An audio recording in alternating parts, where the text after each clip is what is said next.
है, हर व्यक्ति को दुख है।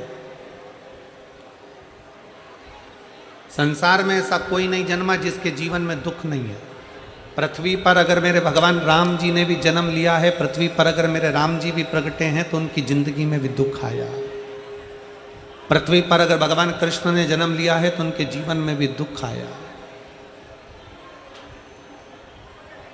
पृथ्वी पर रामकृष्ण परमहंस जी अगर प्रकट हुए हैं, जन्म लिया है, माँ जगतजननी दुर्गा की आराधना कर रहे हैं तो उनकी जिंदगी में भी दुख आया। पृथ्वी पर नामदेव जी, मीराबाई, कर्मा, नरसिंह मेहता, नामदेव, तुकाराम, मुक्ताबाई, राष्ट्र के जितने जितने संत हैं सबका चरित्र उठाकर देख लो। और भगवान भी अगर पृथ्वी पर जन्म लिया है तो उनकी जिंदगी में भी दुख आया। हर व्यक्ति के जीवन में दुख है, हर व्यक्ति के जीवन में तकलीफ है, हर व्यक्ति के जीवन में कष्ट है। ऐसा कोई संसार में नहीं जन्मा जिसकी जिंदगी में दुख नहीं है। ऐसा संसार में किसी का जन्म नहीं हुआ जिसकी जिंदगी में तकलीफ नहीं है। आप ये ना सोचे कि केवल आप दुखी हैं। आप ये ना सोचे कि मेरे पड़ोसी के घर में तो खूब धन है, वैभव है, सत्ता है, दौलत है और वो सब सुखी हैं। उनका बेटा डॉक्टर हो गया, उनका बेटा इंजीनियर हो गया, उनका बेटा कलेक्टर हो गया, उनका बेटा ये हो गया, मंत्री हो गया और हमारे जीवन में दुख ही दुख है। ऐसा नहीं है। जो डनलप के गद्दे पर सो रहा है वो भी दुखी है और जो रोड पर सो रहा है वो भी दुखी है। दुख सबको है। शिव महापुराण की कथा कहती है संसार में अगर जन्म लिया है तो दुख भी जन्म के समय पर हमारे साथ में चलता रहता। पर शिव महापुराण की कथा कहती है कि संसार में ऐसा कोई नहीं जिसको समस्या नहीं, पर संसार में ऐसी कोई समस्या नहीं जिसका हल शिव महापुराण में नहीं है।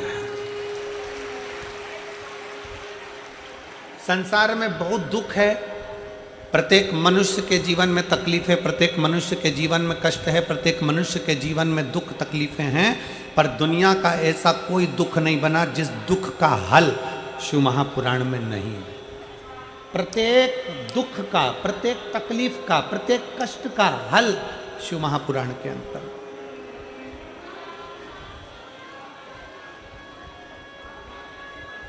सारी समस्या का हल, जरा जम के बोलो, सारी समस्या का हल। संसार में हर मानव दुखी है। जिसने जन्म लिया है उसको दुख भोगना है, क्योंकि पूर्व के कर्म का भोग हमको भोगना है। पर प्रत्येक दुख का, प्रत्येक दुख का, प्रत्येक तकलीफ का, प्रत्येक कष्ट का हल शिव महापुराण के अंतर्गत।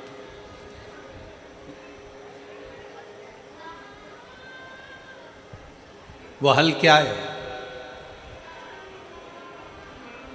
केवल एक हल है, शंकर पर पूरा भरोसा, शिव पर पूरा विश्वास। शंकर भगवान पर पूर्ण भरोसा, पूर्ण विश्वास। अधूरा नहीं। गणेश जी के मंदिर में नारियल फूट कर चढ़ता है, देवी जी के मंदिर में नारियल फोड़ा जाता है, भगवान के हनुमान जी के मंदिर में नारियल फोड़ा जाता है, सारे देवताओं के मंदिर में नारियल को, श्रीफल को फोड़ा जाता है, तोड़ा जाता है। केवल एक शंकर भगवान ऐसे हैं जिनके मंदिर में नारियल नहीं फोड़ा जाता। शंकर के मंदिर में नारियल पूरा दिया जाता है। क्यों? क्योंकि शंकर भगवान को आधा पसंद नहीं है, अधूरा पसंद नहीं है। शंकर भगवान कहते हैं कि जैसे श्रीफल मुझे पूर्ण देते हो, बेलपत्री का पत्ता मुझे पूर्ण देते हो, चावल का दाना मुझे पूर्ण देते हो, उसी तरह तुम्हारा विश्वास भी मुझे पूर्ण दीजिए तो मैं तुम्हारी जिंदगी का दुख समाप्त कर दूं। पूर्ण भरोसा, पूर्ण विश्वास, पूर्ण दृढ़ता। जब हमारा भरोसा दृढ़ होगा, हमारा विश्वास प्रबल होगा, हम पूर्ण भरोसे के साथ भगवान का भजन करेंगे तो भगवान हमें स्वीकार कर लेंगे। हमने कभी इस व्यासपीठ से ये नहीं कहा कि शंकर भगवान को ढेर सारा तुम ये कंकु चढ़ाना, कि ढेर सारा तुम बेलपत्री चढ़ाना, कि ढेर सारा चावल चढ़ाना, कि बहुत सारा तुम भगवान को बेलपत्र चढ़ाना, कि बहुत सारा तुम जल चढ़ाना। हमने जब भी कहा तो एक बात कही कि एक चावल का दाना,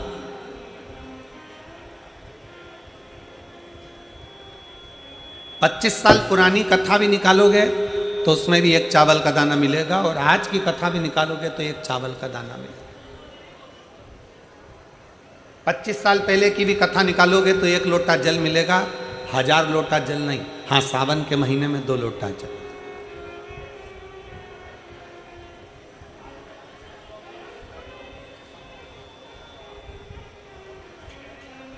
शिव महापुराण की कथा कितना सुंदर वर्णन करती है कि अगर आपके पास में मंदिर में तुम गए हो और तुम्हारे पास में बेलपत्री नहीं है तो शंकर भगवान की चढ़ी हुई बेलपत्री को उठाकर धोकर वापिस शंकर जी पे चढ़ा सकते हो, वापिस शिव जी पे चढ़ा सकते हो, शंकर को समर्पित कर सकते हो।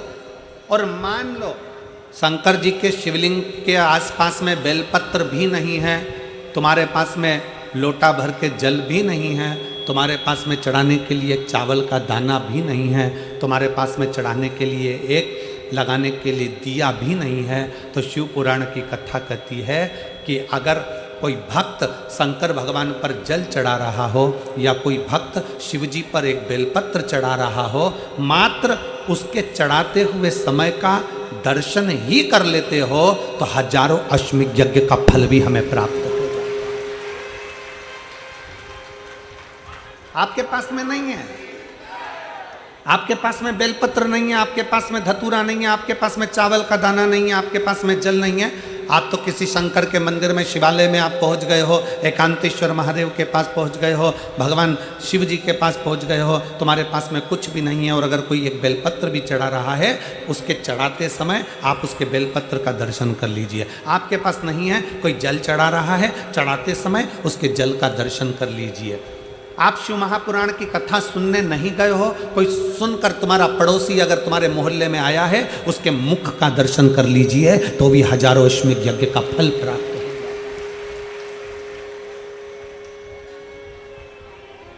आपकी पूर्णता, पूर्ण विश्वास, पूर्ण भरोसा,